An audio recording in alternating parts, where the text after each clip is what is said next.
Chicken কষা বানানো খুবই সহজ। আর এই বর্ষার সময় চিকেন কষা বা চিকেন পাতলা ঝোল বা চিকেন স্টু বা চিকেন স্যুপ খেতে কার না ভালো লাগে।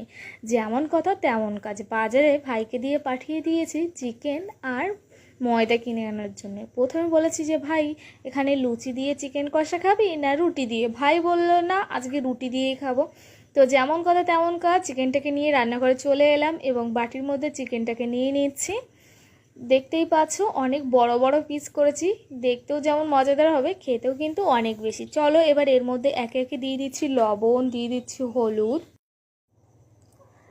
দিয়ে দেব পেঁয়াজ কুচি, দিয়ে দেব রসুন,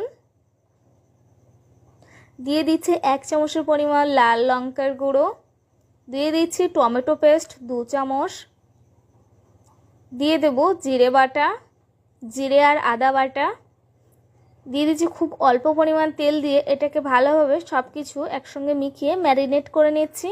কড়াইতে সরষের তেলটা গরম করতে দিয়ে দিচ্ছি চিকেনগুলোকে।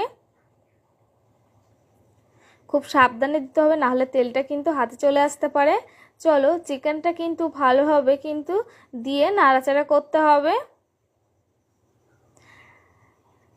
কিছুটাক্ষণ পরে দেখা যাবে চিকেনটা থেকে হালকা তেল ছাড়ছে, তার মানে বুঝতে হবে চিকেনটা কিন্তু আস্তে আস্তে রান্না হচ্ছে।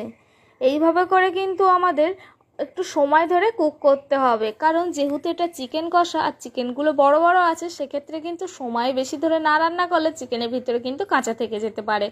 দেখতেই পাচ্ছ চিকেন থেকে কতটা তেল বেরোচ্ছে। এবার এভাবে করে লো আঁচে কিন্তু কষাই করে নিতে হবে এবং ঢাকনা দিয়েও কিন্তু ঢেকে ঢেকে ভাবে বসাতে হবে একদম লো আঁচে। চলো প্রায় কিন্তু আমাদের চিকেন কষাটা কিন্তু প্রায় রেডি হয়ে গেছে। আর এখানে খুব অল্প পরিমাণ জল দিচ্ছি, কারণ দেখতেই পাচ্ছ এটা চিকেন কষা বানাচ্ছি, কিন্তু খুব অল্প পরিমাণ জল না হলেও কিন্তু চিকেনটা ভালোভাবে সিদ্ধ হবে না। আর নামানোর সময় আমি কিন্তু দিয়ে দিচ্ছি গরম মশলা গুঁড়ো। গরম মশলা গুঁড়ো দিয়ে আবারও কিন্তু 10 মিনিটের জন্য কিন্তু চিকেনটাকে ঢেকে দিয়ে কিন্তু লো আঁচে রেখে দেবো। এক পর্যায়ে দেখতে হবে চিকেনটা এরকম হয়ে গেছে। তোমাদের কেমন লাগলো এই রেসিপিটা অবশ্যই একটা কমেন্ট করে জানাও।